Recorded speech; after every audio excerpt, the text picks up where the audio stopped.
Как за год жизни я поменял 5 семей или первая серия моего рассказа. Привет, я Рон, и я приемный. А еще моя новая семья никогда не узнает точно, сколько мне лет. Все дело в том, что когда мама с папой захотели завести собаку, они решили взять подросшего щенка с рук. Типа уйти от забот воспитания о маленьком детеныше и при этом подарить дом собаке, которая его ищет.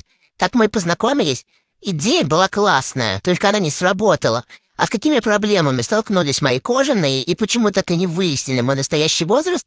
А еще, как узнали, что они моя пятая семья? Расскажу в новых сериях. До встречи!